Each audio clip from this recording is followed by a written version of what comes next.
I've traveled to the Kennedy Space Center today with two members of the Tampa Fire Rescue Honor Guard to participate in the National 9/11 Flag Ceremony. This flag hanging behind me has a long and emotional history from that fateful day nearly 10 years ago. What started as a mission to properly dispose of a flag tattered on September 11th has now become a symbol for all Americans.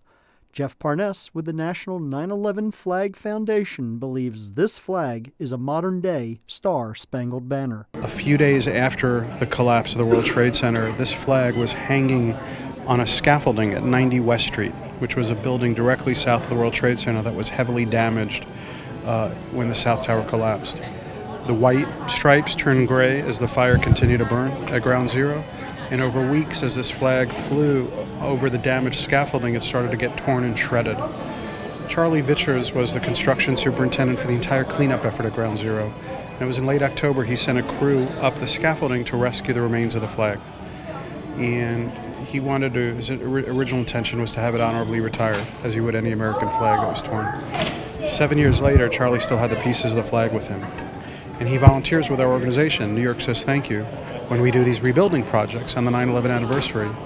So for the 9/11 anniversary 2008, when our volunteers went to help rebuild Greensburg, Kansas, a town wiped out by an F5 tornado, Charlie brought the pieces of the flag with him. And when we were building this 14,000 square foot barn, all the little old ladies at the Senior Citizen Center in Greensburg, Kansas stitched the flag back together. And where pieces of the original flag were missing, they sewed in American flags that had survived the Greensburg, Kansas tornado. So what you see here is this new piece of American history that was destroyed in the aftermath of the worst day in modern American history and brought back to life 7 years later by folks in a small town in Kansas. This collection of flags hanging at the Kennedy Space Center has toured the country. As it has traveled, the stories it has gathered is making the flag a true piece of Americana. You know, it's humbling. Every community we go to brings so much of their own story and their own sense of service and sacrifice. I mean, to have folks affiliated with NASA and the Kennedy Space Center here is obviously an honor. To have all the retired New York City firefighters who are down here in Florida, 9/11 family members who lost, their daughters or sons who are here, people who serve their local community from across the state of Florida, whether in the fire service or teachers or, volunteer. It's just this tremendous, collection of people, which is what the country's about, and I think what the process about restoring this flag is. As I mentioned at the start of this show, two Tampa Fire Rescue Honor Guard members traveled over to the Kennedy Space Center.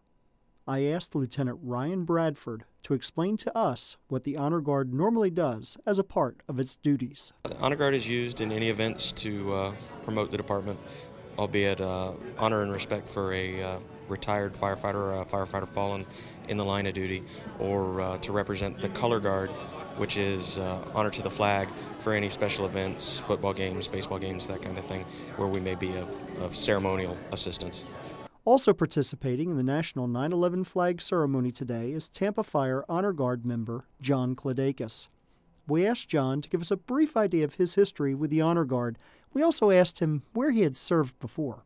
I've been in New York City right after 9/11 to honor the fallen firefighters, New York City, and meet their families. That was a very unique and humbling experience. Well, I've been a member for 10 years now. I've always wanted to do something special for the fire department. Something I did, in the Navy, and I was able to extend that on to the fire department and represent the city of Tampa, which is a real privilege, and I'm proud to do it.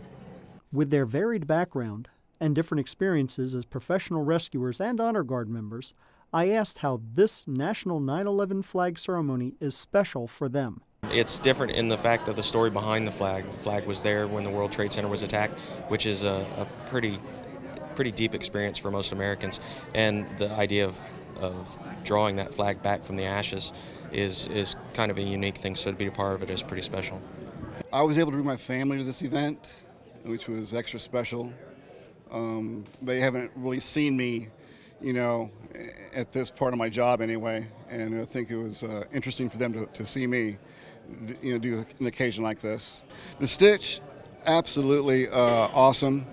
Once again, a unique experience. I mean, when it flies, we'll be part of it, and makes the city of Tampa part of it also, as well as Tampa Fire Rescue. And that means something very special to me. It's important and it's special. It's something. It's a legacy.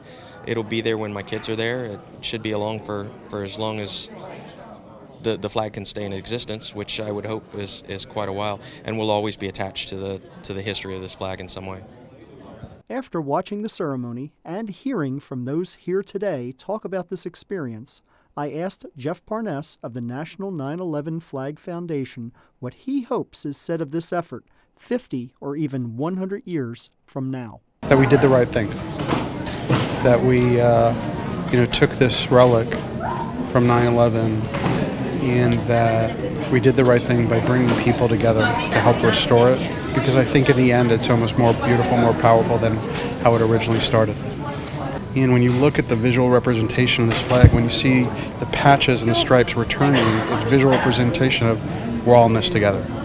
And I think that's the message that we not only reinforce here in the United States, but it's the message that we give to the world. But this is who we are.